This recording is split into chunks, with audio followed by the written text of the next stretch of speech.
ওই চাদরটা বিক্রি করলেন 6 টাকায়। আলী রাদিয়াল্লাহু তাআলা এরপরে গেলেন যাওয়ার বললেন, ইয়া রাসূলুল্লাহ, ইয়া হাবিবাল্লাহ, গতকাল রাতে এরকম একটা দৃশ্য হয়েছে। নবীজি বলেন, আলী, তোমার কাছে যে যুবকটা ঘোড়াটা বিক্রি করেছে বাকিতে, ওই যুবকটা কি তুমি কি চেনো? কয় না চিনি না। যে ঘোড়াটা কিনে নিয়েছে 100 রিয়ালে যে কিনে নিয়েছে, ওই যুবকটাও সাধারণ কোনো যুবক নয়। ওই যুবকটা হইলেন স্বয়ং আল্লাহ রাব্বুল আলামিনের ফেরেশতা জিবরিল আলাইহিস সালাম। চ্যানেল ঝাড়ফুঁক চিকিৎসা, সকল রোগের শিফা, কোরআনের শিফা। সাবস্ক্রাইব করুন এবং পাশে থাকুন। ধন্যবাদ। এগুলো টাকা পয়সা এগুলো দিতে হবে, আর এটা দিলে 1 টাকা দিলে 10 টাকা। এটা কোরআনে কেন বলেছে, মান জাআবিল হাসানাতে, যে 1 দিলে 10 টাকা। আমার বন্ধুগণ, রাসূল পাক সাল্লাল্লাহু আলাইহি সাল্লামের একজন সাহাবী নাম তার হযরত আলী রাদিয়াল্লাহু তাআলা আনহু। আলী রাদিয়াল্লাহু তাআলা আনহু বাড়িতে আজকে প্রায় 3 দিন ধরে খাদ্য হয় নাই, চুলার মধ্যে আগুন জ্বলে নাই। মা ফাতেমা রাদিয়াল্লাহু তাআলা আনহা এবার একটা চাদর বার করলেন। চাদর বার করে আলী রাদিয়াল্লাহু তাআলা আনহুর হাতে দিলেন। দেওয়ার পরে বলেন, আলী রে, আলী গো, এই চাদরটা বাজারে গিয়ে বিক্রি করবে। করার পরে যতটুকু রিয়াল হয়, যতটুকু পয়সা হয়, এই পয়সা নিয়ে খাদ্য সামগ্রী আনবে। আলী রাদিয়াল্লাহু তাআলা আনহু এরপরে মা ফাতেমার চাদর নিয়ে গেলেন। যাওয়ার পর ওই চাদরটা বিক্রি করলেন 6 টাকায়। কয় টাকা বিক্রি করেছেন? 6 টাকা বিক্রি করেছে। বিক্রি করার পরে এরপরে যখন বিক্রি করলেন, করার পর মুদিখানার দোকান যাবে, যাওয়ার পরে কিছু সওদা নেবে। এমন সময় পিছন দিক থেকে একজন সাহেব মিসকিন এসে বলল, আসসালামু আলাইকুম। আলী রাদিয়াল্লাহু তাআলা আনহুকে সালাম দিলেন। সালাম বললেন, তোমার হাতের মধ্যে দেখা যায় ওই যে পয়সা দেখা যায়, তুমি আল্লাহর কাছে কি দিবে নাকি? আল্লাহ যখন আল্লাহর দোহাই দিয়েছে, আল্লাহর কথা বলেছে, তখন আলী রাদিয়াল্লাহু তাআলা সঙ্গে সঙ্গে ওই 6 টাকা দিয়ে দিলেন। বলেন সুবহানাল্লাহ। 6 টাকা দিয়ে দিস। দেওয়ার পরে তিনি মনমরত হয়ে গেলেন যে আমি তো 6 টাকায় চাদর বিক্রি করেছি। শেষ পর্যন্ত এক সাহেব, ওই যে কোরআনে কারিমে আল্লাহ বলছে যে সাহেবকে ধমক দিও না, ফকিরকে গালিগালাজ করো না, ধমক দিও না, কারণ আল্লাহ পাক খুশি হয়।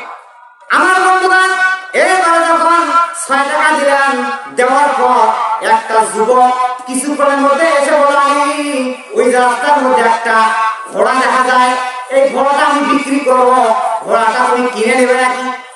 আলী রাদিয়াল্লাহু তাআলা বললেন, তোর মাথা খারাপ, তুই কি পাগল? আরে 6 টাকা দিয়ে আমি একটা চাদর বিক্রি করেছি, কিন্তু 6 টাকায় ফকিরকে দিয়েছি, আমার কাছে কোনো পয়সা নাই। যুবকটা বলল, আমি তো ঘোড়াটা বিক্রি করবো, কিন্তু তোমার কাছে বিক্রি করবো, নগদ মূল্যে বিক্রি করবো না। আমি ঘোড়াটা বাকিতে বিক্রি করবো, আর বাকিতে বিক্রি করার পরে ঘোড়া যখন বিক্রি করবে, বিক্রি করার পর ওর যা লাভটা হবে, লাভটা তুমি নেবে, আর আমার বাকি পয়সাটা দিয়ে দেবে। সুবহানাল্লাহ। আমার বন্ধুগণ, যখন ওই সাহাবী, ওই যুবকটা এবার আলীকে বলল, আমি বাকিতে তোমাকে ঘোড়া দিয়ে দেবো। এরপর আলী বললেন, ঠিক আছে, বাকিতে দেবে। বলো, ঘোড়ার দাম কত রিয়াল? কয় টাকা রেখেছো? তখন আলী রাদিয়াল্লাহু তাআলা বলেন, কয় টাকা রেখেছো? যুবকটা বলল, আপনি কয় টাকা দেবে? আলী বলল, কয় টাকা কত দাম রেখেছো? এবার যুবকটা বলল, আমি ঘোড়ার দাম বেশি নেবো না, আমি ঘোড়ার দাম তোমার কাছ থেকে 40 টাকা নিয়ে নেবো। বলো সুবহানাল্লাহ। 40 টাকা নেবো। এবার 40 টাকা নেওয়ার পর যত লাভ হবে, লাভের টাকাটা তোমার, 40 টাকা আমার। এরপরে হযরত আলী রাদিয়াল্লাহু তাআলা ঘোড়াটা নিয়ে আবার বাজারে চলে গেলেন। যাওয়ার পর একজন যুবক ক্রেতা এসে বলল, ঘোড়া কি বিক্রি করবে? আলী রাদিয়াল্লাহু তাআলা বললেন, হ্যাঁ, ঘোড়া বিক্রি হবে। বলে, ঘোড়ার দাম কত রেখেছো? আলী রাদিয়াল্লাহু তাআলা বললেন, কত দিবা? কত রেখেছো? কত দিবা? এবার বলল, বলো তুমি কত দিবা? এবার ক্রেতা বলল, ও আলী, শোনো, তোমার ঘোড়ার দাম আমি বেশি দাম আমি করবো না, তোমার ঘোড়ার দাম 100 রিয়াল দেবো। বলেন সুবহানাল্লাহ। কত? 100 রিয়াল।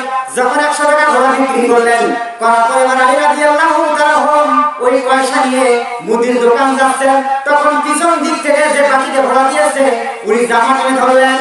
জামা টেনে ধরে বললেন, আমার কাছ থেকে তুমি যে ঘোড়া বাকিতে নিয়েছো, এখন আমার 40 টাকা দিয়ে দাও। 40 টাকা দিলেন। দেওয়ার পরে আলী রাদিয়াল্লাহু তাআলা কয় টাকা থাকলো? কয় টাকা? কয় টাকা থাকবো?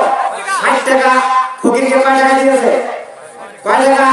6 টাকা। আল্লাহ বলছেন মান জাবাল হাসানাতে ফালাহু আশারু আমসালিহা।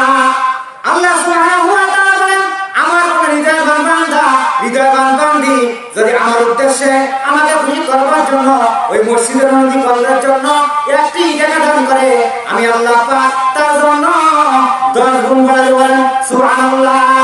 সময় খুব সঙ্গে আমি বুঝতে পেরেছি।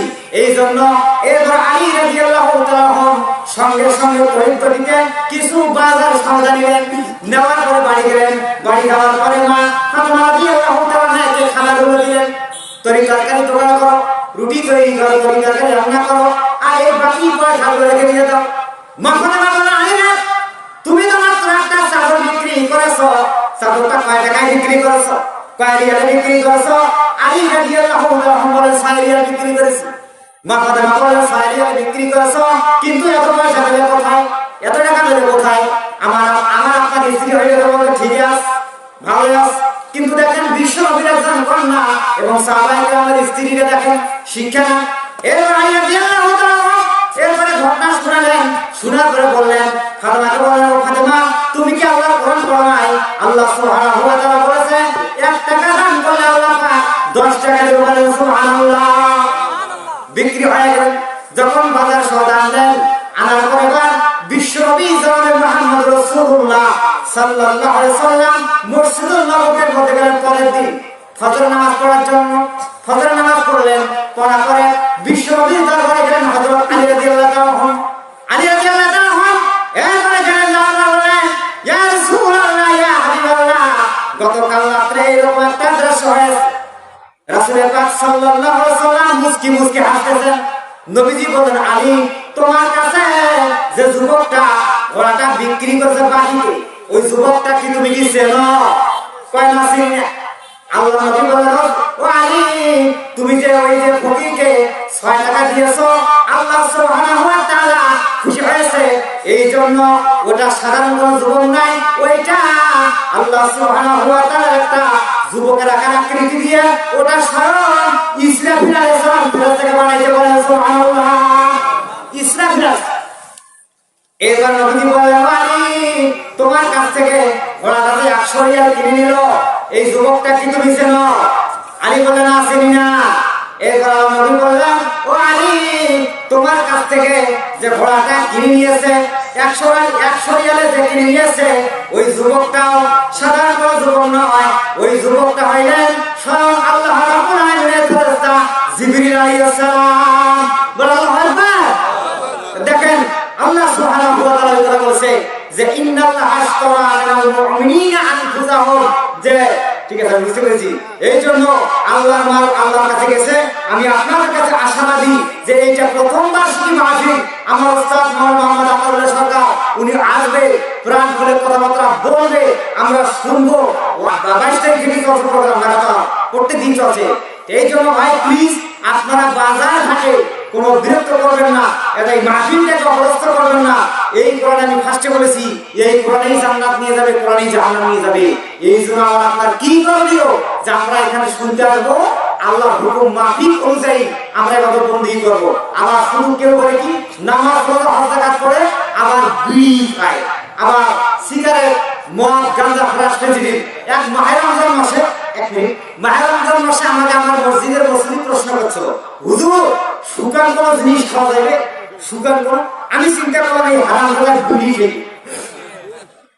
এক বিড়ি খেয়ে আমি বললাম যে ভাই এটা বুঝতে আমার কাছে নাই। এই জন্য কি করতে হবে, ইবাদত বন্দেগী করবো, কিন্তু তো জানা আছে যে মদ গাঁজা জুয়া ফ্রাস খেয়ে তারপর নামাজ পড়বেন, আল্লাহ কাম করবেন, আবার আপনি ওগুলো জানবে কেন? ভালো করে কবি আল্লামা হানি বলতেছে মসজিদ মে যাকে নামাজ পড়ো, হোটেল পে যাকে শরাব পিও। মসজিদ মে যাকে নামাজ পড়ো, হোটেল পে যাকে শরাব पियो ताकि रहमान भी राजी रहे शैतान भी नाराज ना हो। আল্লাহ হারি বলেছেন মসজিদে গিয়ে নামাজ পড়ে করে আল্লাহ যেন খুশি থাকে, শয়তান বেটাও যেন নারাজ না হয়। নাউজুবিল্লাহ, এটা করা যাবে? করা যাবে না।